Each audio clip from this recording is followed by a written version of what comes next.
Hi, La Jolla Babylon is excited to announce that we will be recording a live episode on June 15th, 2025. That's Father's Day. We'll be at Young Ethel's in Park Slope, Brooklyn, New York.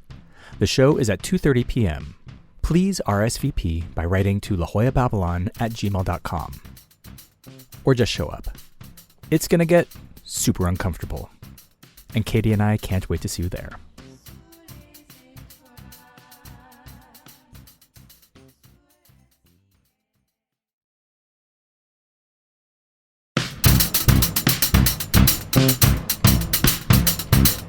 Hello and welcome to La Jolla Babylon, Season 2, The Education of a Suburban Punk, a podcast where I read stories of my undersupervised Gen X youth to my coddled millennial little sister, writer, actor, and comedian, Katie Hartman.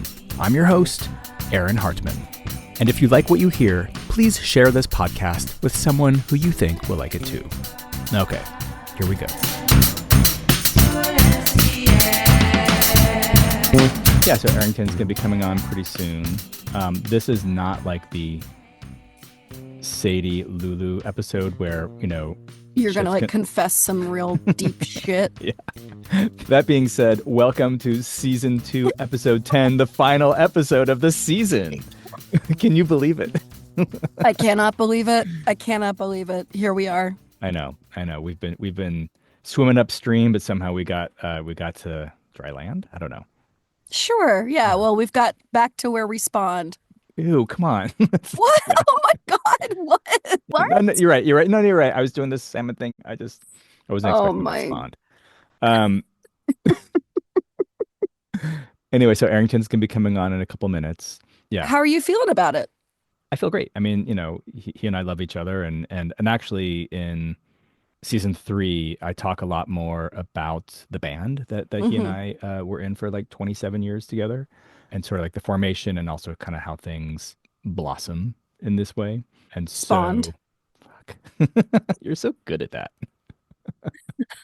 Thank you. Yeah. So, I mean, we have a good working relationship, which might get brought up in the conversation. I don't know. As I was saying before we start taping, you never know how he's going to come into a situation. It's often from the side door when you're expecting him to come through the front door. Do you know what I mean? You think he's going to be wearing clothes? He always wears clothes unless... To begin with. Yeah. I'm just referencing that he ends up in his underwear a lot on stage. It's true. Not in a bad way. I think it's very great. I think it's cool. If there's a body of water or a stage, you can expect clothes to come off. But I think in general, he's not like an Iggy Pop situation where, you know, he's always without clothes, you know? Right. Yeah. Well, what is a Zoom recording if not a virtual stage? True. And what is a podcast other than an audio stage? Audio as soon as you start hearing zippers and buttons.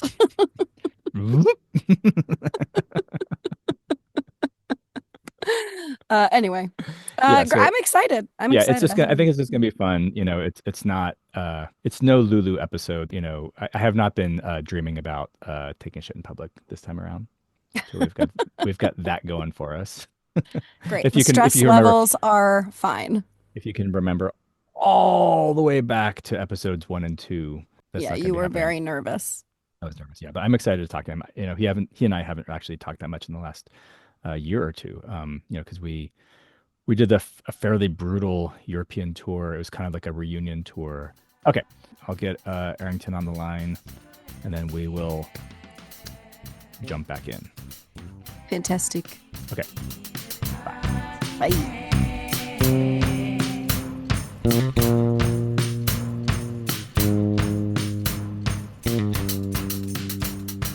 All right. You guys, it's Arrington. He's here. Hey, what's up? I know. Hi, Arrington. We're doing this. I have been looking forward to this for so fucking long. This is so great. Hi. What do you have to say? It's an audio medium. Yeah. So Arrington, you look awesome. You have super long hair. It's really long, and it's great. My gosh. It's long silver hair. I'm 50 now. So. Yeah. I gotta rock my gray fox period here. Yeah, That's you could awesome. sell that for a good amount of money. I'm just saying. Oh, Just yeah. saying. That's like premium. Long human gray hair. Yeah. But But no you one can't wants. even see it because I got the headphones on. Oh, Oh my yeah. gosh. Jesus. Luxurious. Wow. Wow. That's cool. Some real Pacific Northwest shit up there. Well, I'll have you know that as of last night, I have thoroughly watched every episode of season one and season two of Twin Peaks. Rewatched for the first Rewatched, yeah. time Yeah. since 1991 or whatever it was. Oh, wow. You haven't seen them since you didn't like when they came out on VHS or whatever? No, Hmm. no, no, and I watched them all in order when they came out. Yeah. Yeah, but Yeah, well, you'd fit right in there. I did the binge watch. Yeah. Um, Yeah, how is season two? I seem to remember it being kind of a slog after like about 10 episodes. yeah. There's a lot of side plots. Yeah. Yeah. Yeah. Some people don't like the side plots, Yeah. but I think you have to understand it with compassion Mm, towards the overall effect of creating a soap opera. Right. I right. was gonna Is say it gets is really soapy. it's Hmm. Right. the idea is that Twin Peaks is a soap opera. So Right. the side quest Right. things, Right. they're annoying if all you care about is solving the mystery of Laura Palmer, Right. but they're essential in making it a true soap opera with lots of kind of ridiculous plot twist That's and very fair. yeah. I mean, So, also I feel like David Lynch was not there for a lot of that season, or right? Or then he came back or something. He was gone, then he came back. well, yeah, that's true too, because he was filming Wild at Heart at the same Oh. time. Oh, I love that movie. Yeah, that movie's pretty crazy.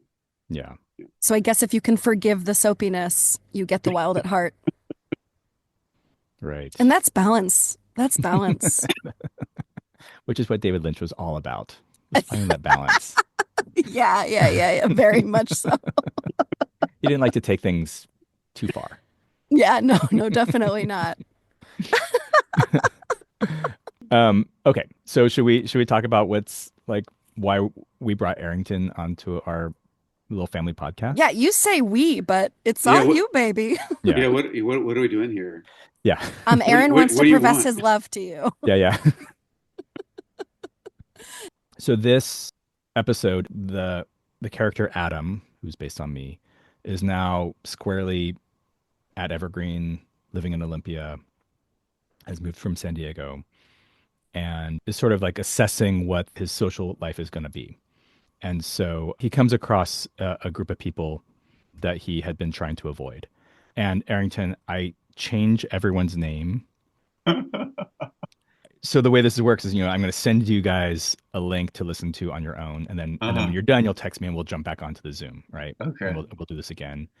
I wish I was going to be there when you heard the names of things that I rename, Oh my because you God. you know the real names. And another thing that I do is I do bring in real music as kind of like, I don't know what the term would be, like underlying, Transitions. not even transitions, but like during the, like Oh. I experiment a little bit with real music that Arrington Mhm. has made, Oh, cool. even Oh, though cool. the name I'm using is not his. So in the show notes, I'll have your real name. Because Wait, but you know what I'm saying? Arrington, do you remember this time? Like, do you have memories of like meeting Aaron for the first time or like any of this? Yeah, Karen was someone that we saw each other around for a while before we actually met. Yeah, I wonder. I'm curious to see how, because this is a very like me centric version of this story. I As re opposed to like every other chapter? Shut I up, remember you were roommates with Jeff, Jefferson. and I don't know why I was hanging out with him because I don't think we were in a class together or anything. But I remember going to his dorm Hmm. and I saw Oh, your upright bass oh yeah. in the corner. Hmm. And I was like, oh, wow, cool. Do you play that? That's Hmm. amazing. And you like got the bass and played a Yeah. little bit. I was like, oh, wow, that's so cool. Oh, that's awesome. I Yeah, remember that. That was fall quarter. That was like in the beginning couple of weeks of that dorm was life. extremely early in my Yeah. in my upright bass playing. Yeah, there's one point where I woke up because I lived in a 4-person 2-bedroom dorm. So I shared a room with one guy, and then across the little hallway there were 2 other guys who shared a room. And at one point there was like crazy like hooting and hollering, like like like whatever. And I opened up the door, and there was a chicken and a cat, and they were kind of like not fighting, but kind of like reacting off of each other. What? Yeah, and they're like, "Wahoo! Oh my god, yeah!" And I was like, "The fuck are you guys doing?" And they're like, that was the final strike. The That's chicken and the cat terrible. fighting. Yeah. All right. You guys, I'm gonna send you the link. Text me when you're done, and we'll jump back on, and we'll see what happens. All right. Okay. All right. Mwah.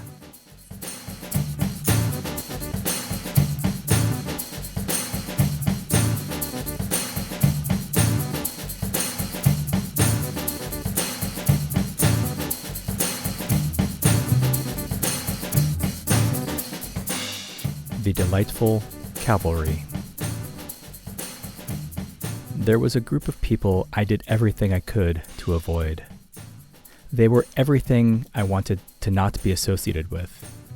Loud, show-offy, but most of all, they were YB normal. 3-piece suits with purple mohawks, ironic shirts, pirate costumes meant to make normal people question their own lives. This particular group of YB normals had a name taken from their campus radio show. They were called the Delightful Calvary of Soup. Don't you just want to punch them? There were a couple of clear leaders of the group.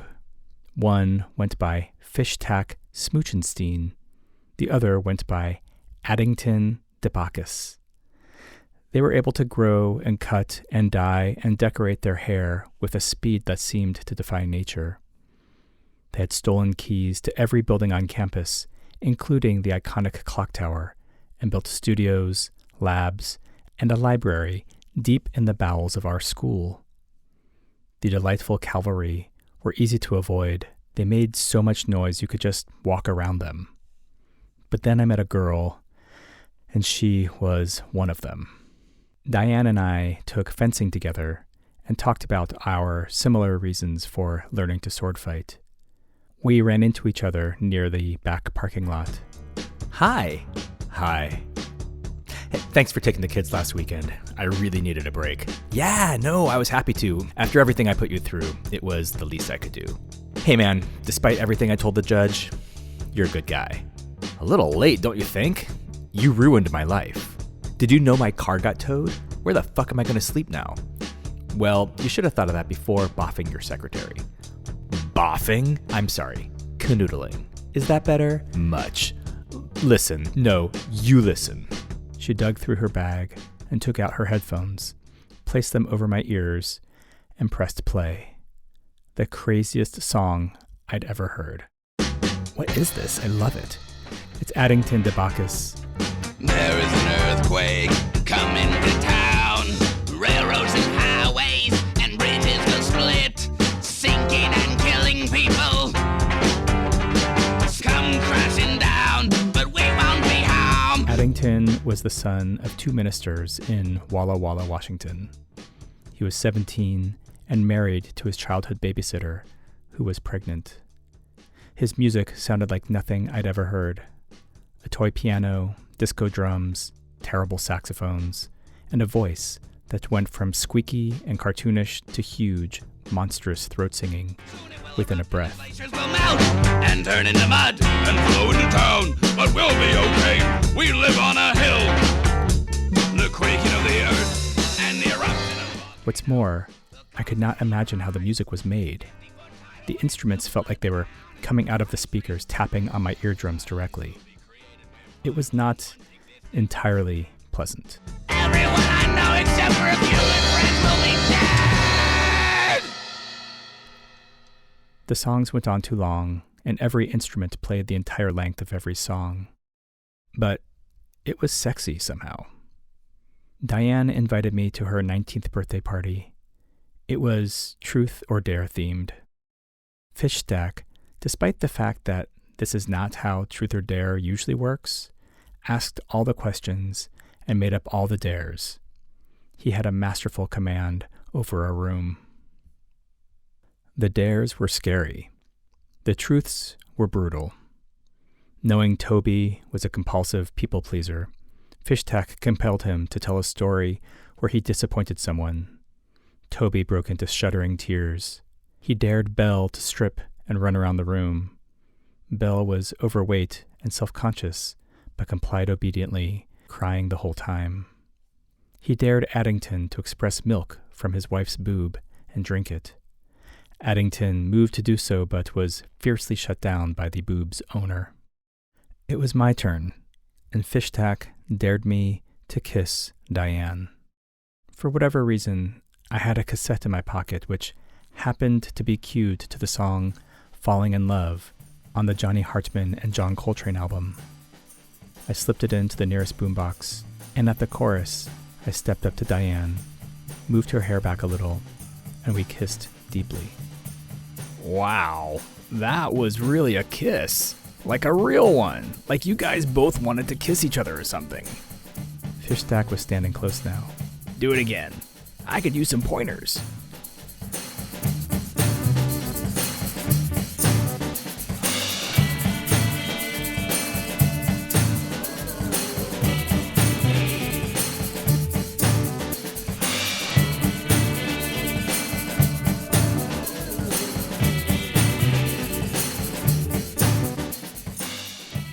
Addington. Diane invited me to an Easter party on campus in the shadow of the clock tower. It was a potluck, and everyone brought their best thing. Berry pies that were still warm, salads with arugula, pomegranate, and candied walnuts, exotic, complicated quiches. Addington arrived in a bunny costume, holding an acoustic guitar with 3 strings, all tuned to the same note. He strummed rhythmically and sang in an inhuman growl. I am the king of the world, king of the ocean, king of the sky, little things and big things, the great white shark, head lice and cedar trees, and the Boy Scout troop. They all sing with me because I am the king of nothing. I'm just a liar. I print my own money and I lead the parade. Little girl, take my hand, you can ride on my shoulders, for I am the king of the world. I watched him make up the song to amuse his friends and could understand that those recordings, those otherworldly sounds, really came from this weird kid. Even under the bunny suit, I saw him grow handsome and strong while he sang. Like being seen by others gave him an extra layer of life force. I recognized the sound of his broken guitar from Diane's cassette I'd been listening to nonstop. In his hands, even with the 2 notes he stuck to, a symphonic sound emerged. It was impossible. He asked me to play bass on his new tape, just 1 song. I had never been recorded before, and I was excited. He didn't want me to hear the song beforehand. He came to my apartment with his 4-track and gave me headphones. I asked what he wanted me to do. This song is about sex. Play the rawest, nastiest, most beastly bass line you can. Just do it over and over. He hit record, and I slipped my fingers around the lower strings to the beat until the song was over. Addington had his eyes closed and was pinching his lower lip.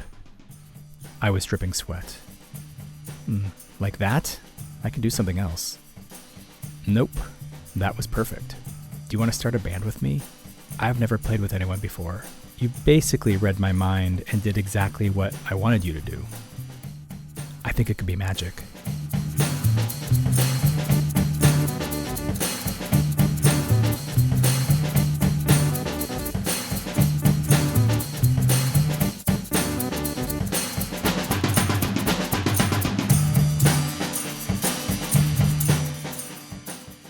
Clarity of purpose. The upper room had our first band practice on New Year's Day in the basement of the house I was renting. First, we sat around, listening to Addington's songs he'd recorded on his 4-track. He wanted us to replicate the mania of the recordings. Toby was a jazz-trained drummer with a background in theater, and I had no idea how to amplify an upright bass. Over the course of a few weeks, we arranged 10 of Addington's weird songs for the 3 of us. Our first show was going to be on campus at the Student Center, which housed the corner cafe and a little market where you could buy toothbrushes and vegetables. We were going to play in the couch area, often reserved for open mics and meetings involving large circles of back rubs.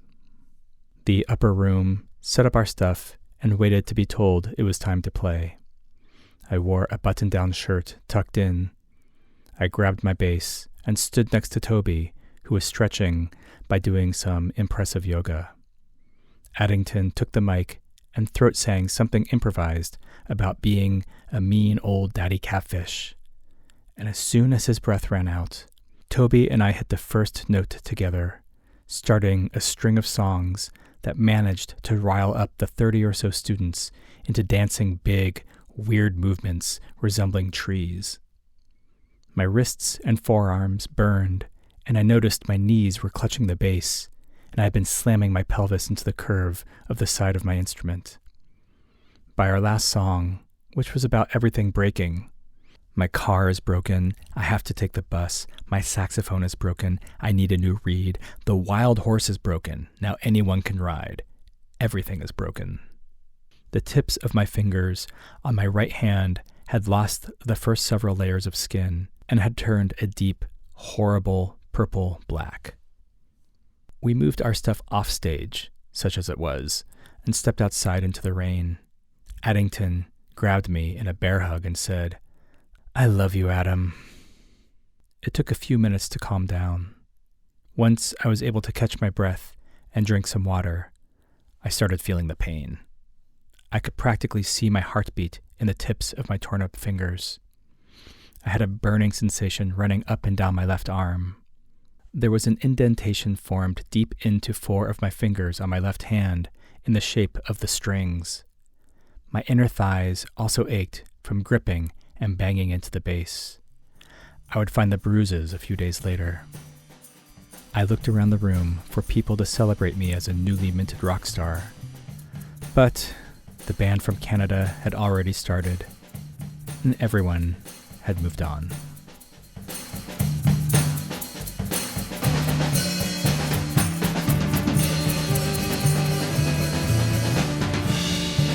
And we're back. Hey. Welcome back, Arrington, or shall I say, Addington. I did laugh at those names, and it was very funny. Yeah. What was that? Fish something? Fish tack. Schmuchenstein or something like that. It was a fake name for a fake name. Yeah, Katie. yeah. Honestly, it sounds like you were so annoyed at the real fake name that this is the fake name that you gave. That's astute. That's pretty good. Uh-huh. Yeah, it's a good observation. Yeah, so Arrington lives in Olympia, if I can say that publicly. You might as well. Yeah. It's probably public knowledge if anyone cares to stalk you. The thing I was most proud of was renaming Old Time Relijun The Upper Room, and I spelled the Thee. The Upper Room is probably my favorite gospel song, and it's just it's like this.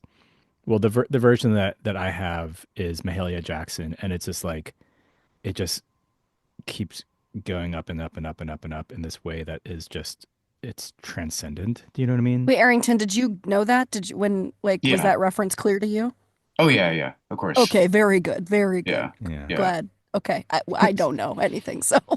And because Old Time Relijun was often assumed to be taken from a Captain Beefheart line, whereas it could just as easily have been taken from a Mahalia Jackson line. Anyway, so I just saw that as a little opportunity.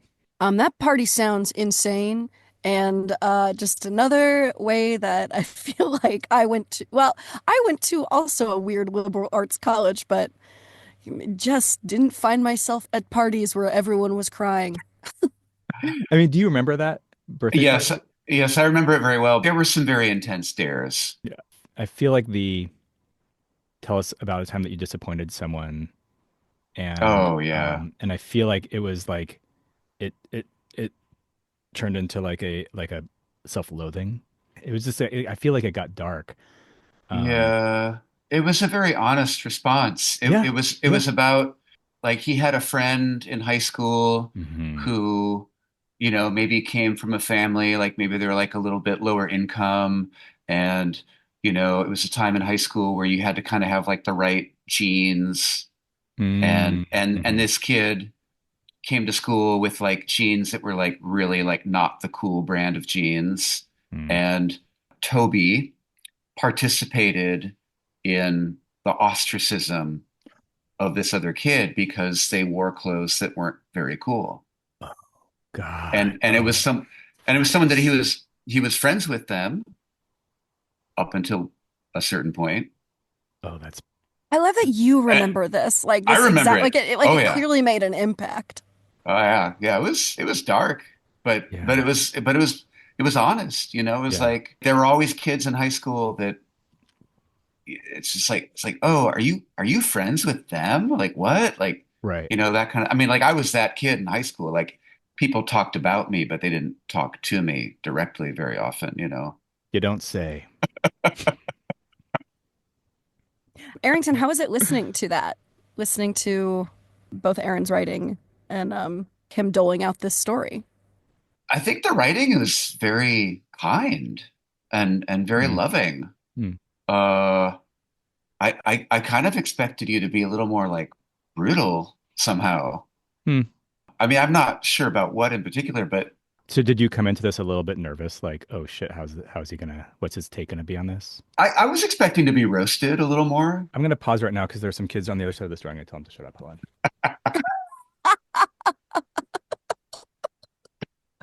All right, if you listen very carefully, you can listen to Aaron scream at his children. To go upstairs for like another 20 minutes.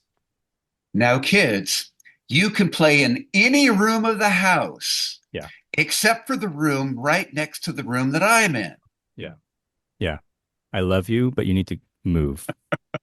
But I had no idea in hell how to actually start a band. No. So, Yeah.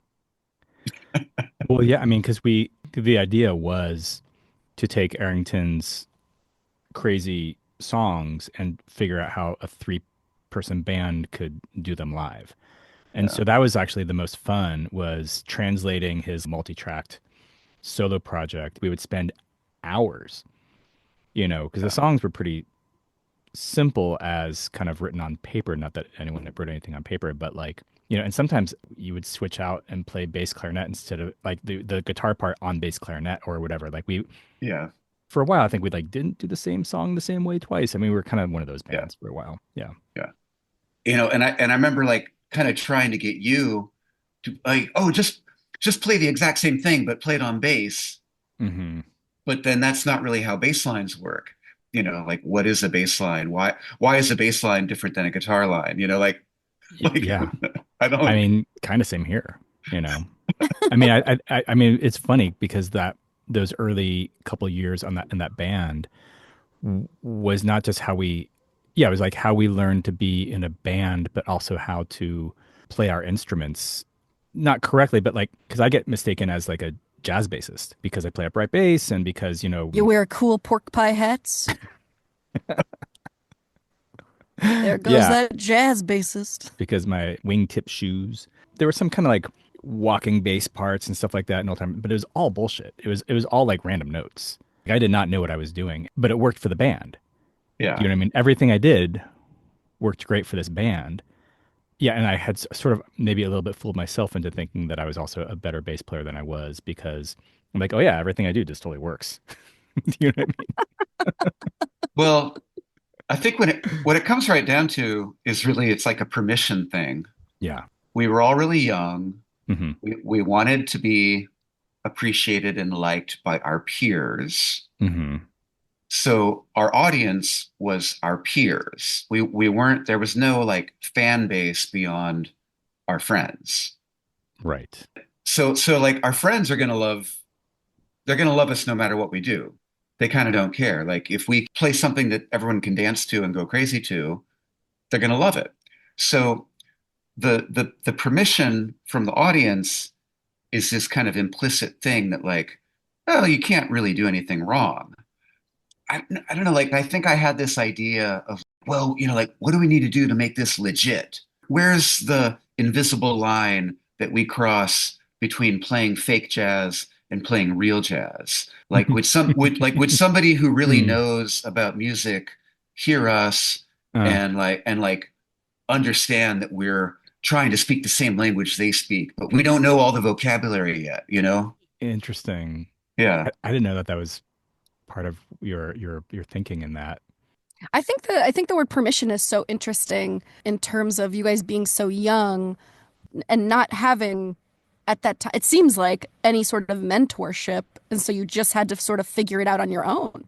Yeah. And Yeah. and you were drawn to a very specific thing, and then you were making it up as you went along, in which is very cool, which is also like how shit gets made. Yeah. As opposed to following a specific path musically, it is all of this influence that you take in, you kind of forget it, and then it comes out in through your very specific filter. And Arrington and I have such different strategies of being in a band and playing music, even together. And Old Time Relijun, every time we made an album, it was a totally different situation. Like the first one, we had like 27 super well rehearsed songs. We came into the studio and basically like did all first takes. Oh And wow. yeah. We were like an extremely tight, weird band that had room for things to change, but we, were good at that. And then the next few albums, we would come into the studio and be like, all right, so anyone have anything? And so those were some of our best albums, or like Arrington and Phil Elverum had like a few songs that they did live and then sort of like did like a studio version. And I would kind of come in and like add some bass afterwards because I didn't know the song. And so like there were all these different versions of it. And then Arrington's thing was always like freedom and kind of like, all the things. And my thing was like a tight rhythm section. The theory was kind of like, the rhythm section kind of creates like a bed, and then Arrington can kind of like jump around on it or whatever. Right? Yeah. That was kind of like the idea. And luckily Arrington, for all of his flounciness, was like actually a really tight guitarist.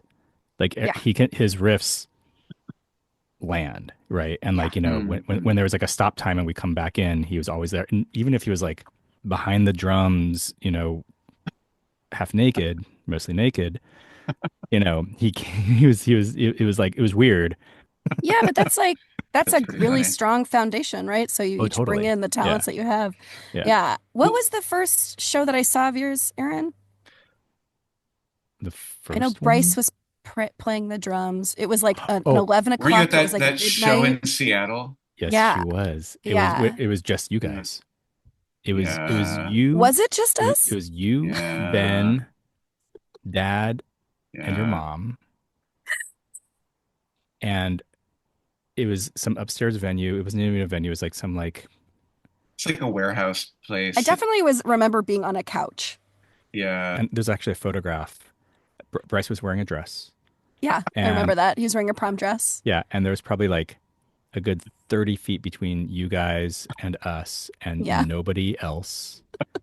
And I think Lucinda was probably dancing or spinning around in the front row. Oh yeah. we Okay. had probably Yeah. like 2-year-old Yes, I Arrington's remember that. daughter who was 2 at the time. Wow. Wearing Yeah, a because tutu I or was something. like 9 or 10 or something, right? Or Yeah, that Yeah. sounds right. Yeah. young. Yeah, that's so funny. I know it was, kind of embarrassing, 'cause if you want, your family is like, oh yeah, this is what I'm doing with my life right now. Well, And it's I like, think it was like our very first time playing out of town. Well, if it means anything, I remember it as being a very cool time. it does mean a lot. It's good that you guys didn't walk out of there going, ooh. What? No, it was Yeah. fucking rad. I was also Yeah. just like, we get to stay up late and That's like right. there's all this music. I had a great time. And actually, the band comes back in season 3.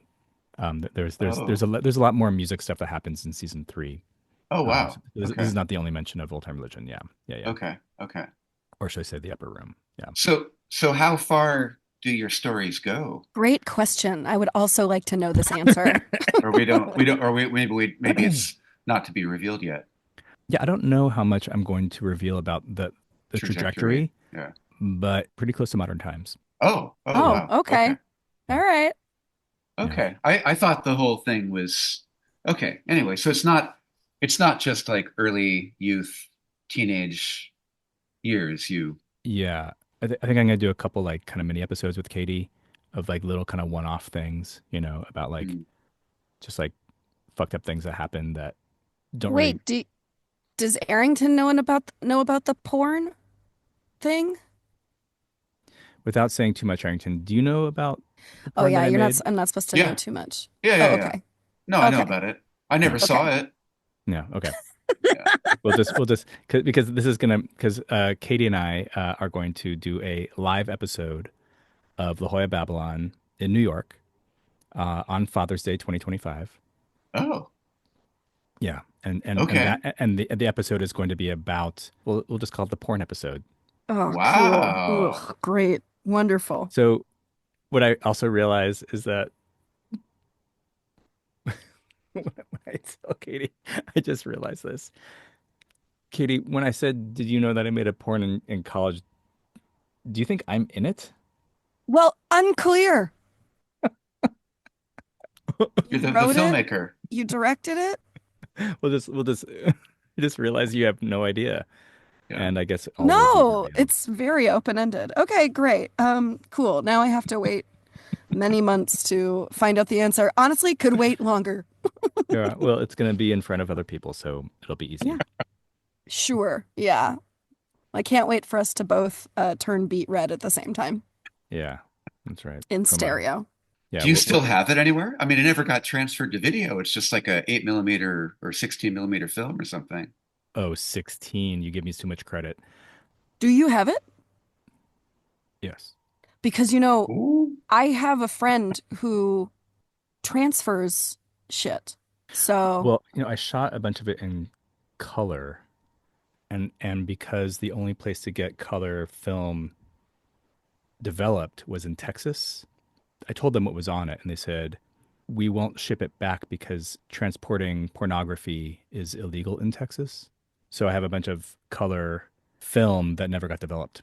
You showed it to your class though, right? I showed a version of it, yeah. A version. Okay. well, I can't. Okay. Jesus. Okay. Yeah. Well, There's a lot to look forward to. Arrington, thank you for joining us on this. This was really fun. My pleasure. That was yeah. awesome. yes. Thank you so much. This was awesome. This was so fun. Yeah, and Katie, before we go, Katie, like, because you only know Arrington pretty much like as you've seen him on stage. I don't know how much you've hung out with him. Just kind a of little socially, bit. a little bit. Yeah. Yeah. Here and there. Yeah. Here and Yeah. there.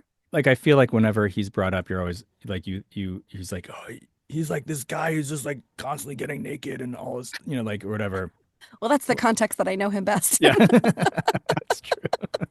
That's true. Yeah, but it's because even like when I listen to your guys' music, it's just like I could hear it. You know what I mean? Because there Right. is so much like power and there's so much I think like freedom in music making, which is like so much fun. It's one of the even like when you were even with the music that you underlaid over your story, I was like da da da da da da da. I was just like, yeah, I don't know. I love your guys' Cool. music. I love That that. was- Thanks. That's cool. Rad.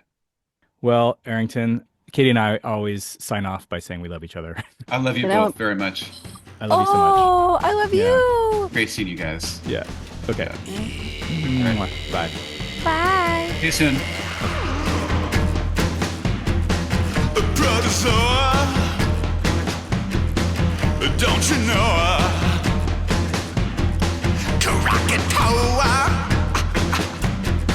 it's an explosion, a supernova. Come on over. How'd that feel, Aaron? That's great. Yeah. talking to Arrington, Yeah, and it was chill. It was fun. Yeah. Yeah, I really love him. And we have issues. We were in a band. We made 10 records together, and we're traveled hundreds of thousands of miles together. creative partnerships are can Yeah. be very intense Totally. because Yeah. it wraps up artistry, it Everything. wraps up identity, it wraps up like ambition and failures and everything. Yeah, man, I get it. Every Um, single thing that you want in your life is like wrapped up in this with this other person, yeah. right? Yeah. The one thing we didn't address because I didn't want to bring it up because I was just like, I don't know how this is gonna go. Married his babysitter. Yeah, it might be a little bit of an exaggeration, but I think she did babysit him a couple times when No, then that's not an exaggeration. That's a true thing. Sorry, I just needed to point it out because I couldn't bring it up and look him in the face with his long gray hair and be like, how is that for you? yeah, I think it was great for a while. Yeah. Oh my God. I know. And that's how you end season 2. What a ride. What a ride it's been. It Boom, has boom, been a boom, ride. boom, boom, boom, boom, Think boom, about- boom, boom, boom. Think about everything that's happened this season. It's kind of crazy. Like we have gone through a lot of fucking shit. Do you have any highlights or any surprises? What's things that surprised you? That's a good question. I feel like I opened up. I feel like we opened up a lot in this season in this way that was just to me felt really good, Yeah. and felt really really real. And I feel like these conversations were really just like helpful to me. And not even just like talking about the chapters or anything, but just because a lot of times, I know our conversations would veer off the rails. You know what I mean? What do you mean? We're very straight. We're very focused. Narrow, yeah. Yeah. We got tunnel vision here. Yeah. Oh, well, and the other thing is, so I've been thinking about the chapter where I was reading and I started crying. Yes, When I remember. Yeah. So I had this thought about that, which is, we're like, why you start crying like in the middle of this thing? So I figured out what it was, and what triggered me is that the line that I was reading was in Dad's voice, Yeah. right? And I'm reading with headphones on, and I've got the microphone and the headphones, and I think that I basically like heard like a little bit sound like I don't have his voice. I definitely don't have his voice, but a little bit. Do you know what I mean? And Yeah, I think of course. I just heard him because it was a line that he was, in his voice in my ears. I think I just was just like not expecting that or something, even though I fucking wrote it and I I was reading it, I knew it Yeah. was coming. Totally. I just like I couldn't handle it. And it just came out of nowhere to me. Do you know what I mean? I do. That's really nice. Yeah. So I think that was my biggest surprise. Just Yeah. yeah. So that's and that's actually honestly kind of what I was hoping, not necessarily like stopping into a microphone, but like just kind of like having the openness and the real feelings coming through. Yeah. Yeah. I think that's very important for something like this. It's like, what are we doing if not just trying to be truthful? I mean, but it is the authenticity and the truthfulness of your writing, even if there are fake names and some things are maybe embellished here or there. It's like your experience is a real thing, and it's a cool journey that I get to take with you with this. Yeah. It's been really fun. And for the listeners, so we're going to be signing off season 2 in just a second, and season 3 is just going to take a little while to finish. I got really busy while season 2 was happening, and the way it's worked in the past is You don't have to explain to the I people. don't have to explain. You guys don't care. No, it takes a lot to put on a podcast, and Takes a lot, it's just you. And so it's just me, and so I need to basically finish season 3 before we put it out, and it ain't ready. So keep us in your feed, and we will be popping up and there's going to be a couple little bonus episodes, hopefully, between here and there. Yeah. Just one porn, though, right? There's just one porn.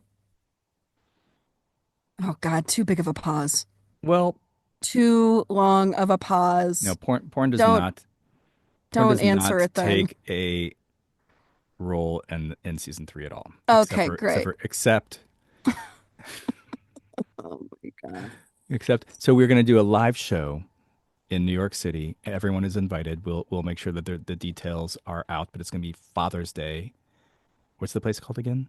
Young Ethel's in South Slope, Park Slope area. Park Slope, Brooklyn. On Father's Day 2025 at 2:30 in the p.m. Come if you're a father, bring all your kids. Nope. It's gonna be the porn episode. Bring all the children you've ever sired and have them sit in the back of this bar while they watch you guzzle up glass after glass of Jameson, plotting for my brother's porn that he made when he was just overage. Great. And that's the plug. So, okay. So with that, should we just say goodbye and say like see ya sometime? Yeah, that sounds good. Yeah. All right. See you sometime. Love you. I love you too. And I love the listeners. I love you guys. Love all you guys, unless you're an ex of mine, and then fuck you. Yeah, fuck you. You know who you are. Just kidding. I don't really have animosity. We can just end. Okay. And bye. Dobbiamo andare fuori. We're getting down in the laboratory. Pyramids and cubes. We're playing games with the test tubes. We're getting drunk. Got a little mini mammoth with a bionic trunk.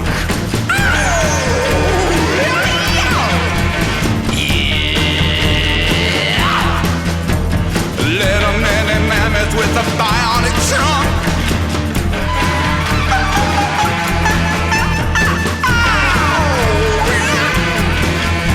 Slicing up the DNA, dug it up in a hurricane.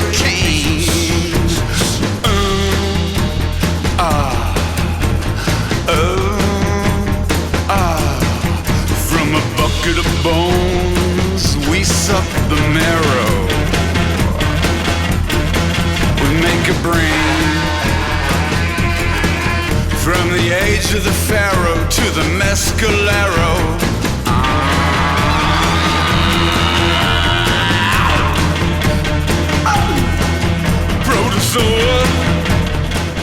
Thank you so much for listening all the way to the end.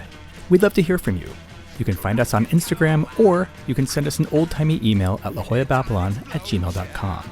If you like what you heard, please subscribe so you don't miss an episode. Your 5-star rating will help others find this fucking podcast.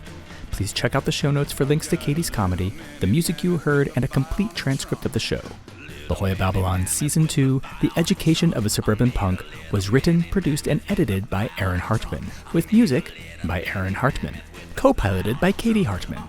Presented in association with Ruinous Media. To hear more episodes of this show or other Ruinous Media podcasts, please go to ruinousmedia.com or wherever you get your podcasts.